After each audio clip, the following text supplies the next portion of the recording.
আমাদের স্বাধীনতা, যে স্বাধীনতার জন্য 30 লক্ষ মানুষ রক্ত দিয়েছে, 3 লক্ষ মা বোন ইজ্জত দিয়েছে, সেই স্বাধীনতাকে বিক্রি করে দিয়ে দিছে।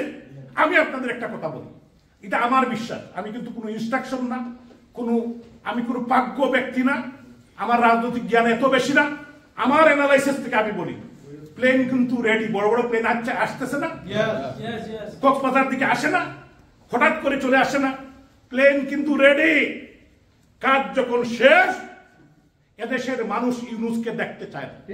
এদেশের মানুষ এই রেজিমকে, যারা এখন তারা জানে এদেশে তারা থাকতে পারবে না, এদেশের মানুষ তাদের গ্রহণ করবে না, তখন কোথায় যাবে? এই যে প্লেন নামাচ্ছে, একটি প্লেনে আপনারা আফগানিস্তানে দেখেছেন নাই কিভাবে দৌড়ায় উঠতেছে, তারা চলে যাবে এবং যাওয়ার আগে আমাদের সর্বনাশ। এই সর্বনাশ কি?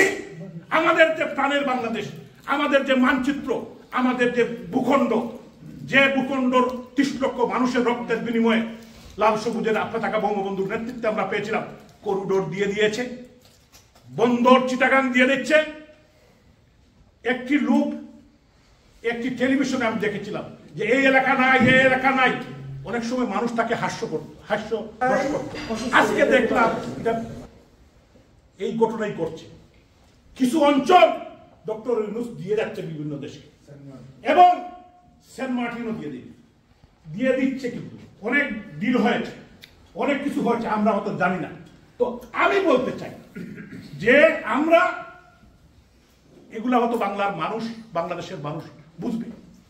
আমি বিশ্বাস করি বঙ্গবন্ধু কন্যা শেখ হাসিনা, উনি বাংলাদেশে যখন এয়ারপোর্টে নামবে 5 কোটি লোক,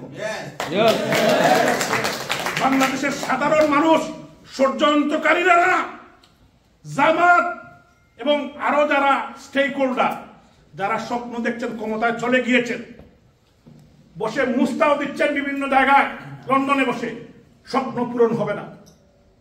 কারণ এই ষড়যন্ত্রকারীরা তারা তাদের স্বপ্ন পূরণ করতে দিবে না। এরা গণতন্ত্র বিশ্বাস করে না, বাংলাদেশের স্বাধীনতায় বিশ্বাস করে না, এদেশের মানুষের অধিকারে বিশ্বাস করে না। বঙ্গবন্ধু কন্যা শেখ হাসিনাকে বারবার তারা অফার দিয়েছিল, এই করিডোরের কথা বলেছিল, মানবিক করিডোর, এখানে তারা পাঠাবে নাকি ত্রাণ সামগ্রী, ত্রাণ না, অস্ত্র পাঠাবে রাত্রে। সেন্ট মার্টিন দিয়ে এখানে তারা এই প্যাসিফিক এই যে মিলিটারি বেস করবে, যেখান থেকে তারা অন্যান্য জায়গায় কন্ট্রোল করবে। এইটা তো আমাদের স্বাধীনতার সার্বভৌমত্ব ধ্বংসের দিকে যাচ্ছে।